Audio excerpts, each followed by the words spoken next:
This anime, und Panzer, literally gave me goblin mode brain rot after I tried to wrap my head around the fact that these high school girls are literally shooting at each other with live tank ammunition and somehow nobody dies. Also, how the hell can 15-year-old high school girls somehow load a KV-2 quicker than most men in real life could have loaded that thing? This thing has a better fire rate than me reading und Panzer doujins.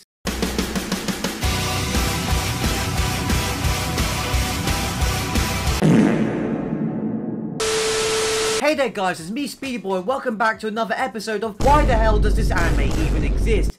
And in this episode I'll be checking out the anime und Panzer, because after all, I just had to check out this anime because the only person that probably could come up with this was a cripplingly lonely War Thunder player on fanfiction.net. und Panzer is about the main character Miho moving to a new school and starting a new life while getting over PTSD from serving on the Eastern Front. Oh, I mean saving a tank crew from drowning and losing a match for her school and getting kicked out by her mother. Damn, Miho's mum's a bitch. She starts her first day at this new school, you know, does the typical things, you know, makes friends, and then, you know, at the school assembly, they announce they start a tankery club again. Bitches love tanks.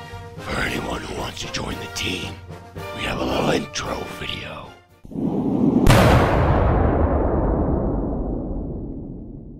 Any questions?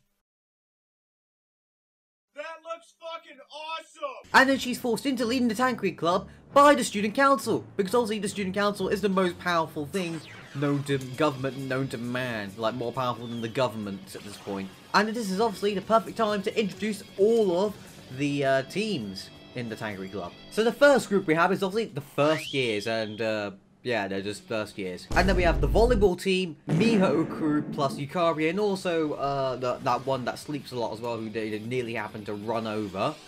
And then the history club, who is literally led by a wereaboo. No, I'm not defending German technical superiority, I'm stating the fucking obvious. Later in the series we also get the automotive club, the public morals committee also joining, and then a group of water tanks players.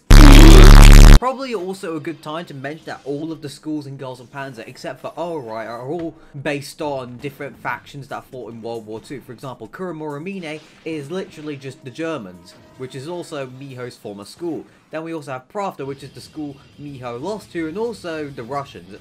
And Pravda, by the way, is the name of a Russian newspaper. Then we have Anzio High, which are just the Italians, and you know how the Italians are, constantly losing. BC Freedom Academy, which is surprisingly not the Americans, but the French, and they're constantly fighting each other. Saunders High, which is the Americans, and St. Gloriano, who are the British. They've never actually lost on screen. Now you're probably thinking like any rational person, oh, they're restarting the tankery club, they're probably going to have a few tanks lying around. Well, you're completely wrong. They have one tank there, which is a Panzer IV C probably. I don't know, I forgot the variant name. And then it's just, then like, they just gotta like, you know, they're like, okay, go and find the tanks. They're hidden around there somewhere. So they go on a fucking treasure hunt to find all these tanks. And unlike the South African army, they didn't actually lose all the tanks, but they managed to find them. So, and they decide to fix all these tanks by, you know, not welding them together, you know, welding parts, by getting into swimsuits and then proceeding to brush all the rust off. Because obviously, that's how you get rid of rust, with a brush. And then after that, they also go and paint these things in the most horrible goddamn paint jobs I've ever seen. It's literally a goddamn eyesore.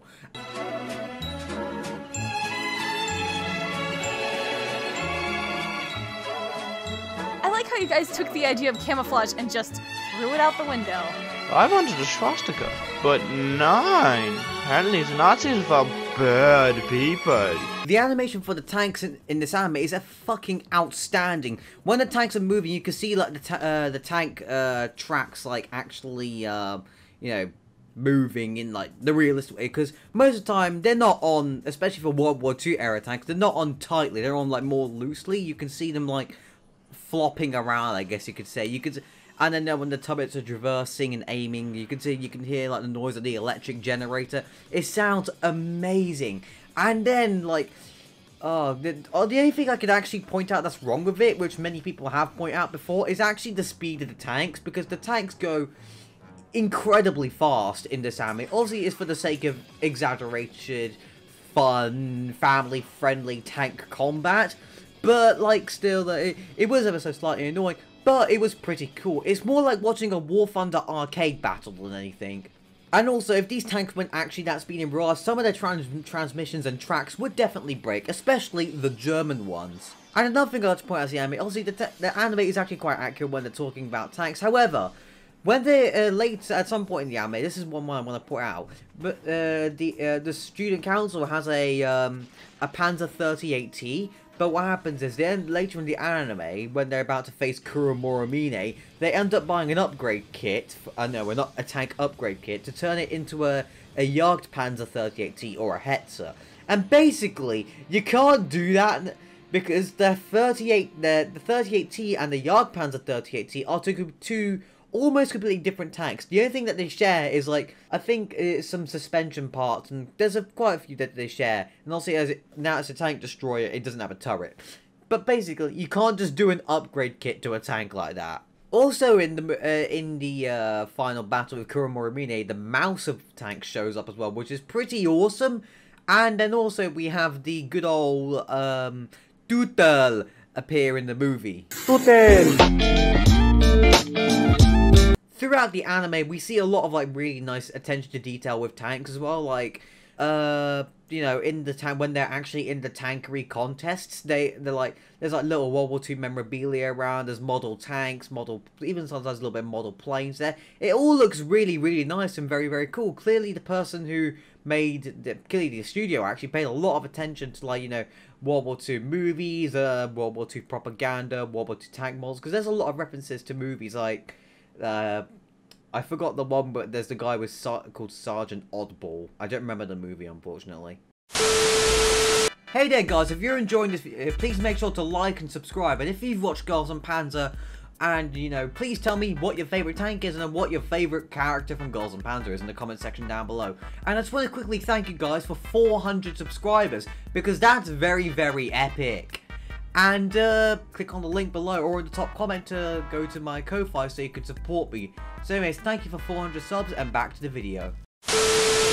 Also, when we're at the, you know, tankery contests, there's obviously, we get to see some of the characters from the other schools be around there. For example, you know, we had the Finnish characters just in there, like, busting the Russian characters on their tanks and in their uniforms. And then also we had the British characters who literally have, like, a fucking tea party. Since this is an anime bullshit is going to happen. Like this.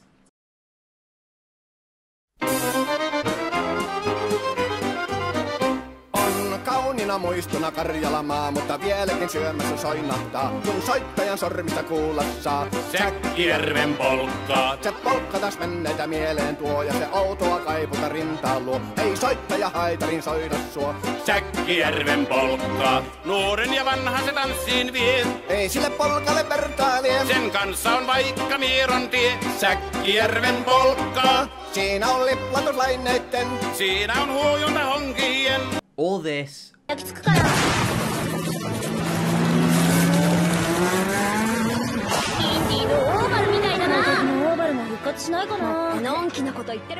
Also in the Porsche Tiger scene, they reference IndyCar of all things, which is very odd because I've never seen an anime that's referenced IndyCar, like, ever. Girls and Panzer has quite a lot of stuff to watch if you want to go down the rabbit hole of Girls and Panzer.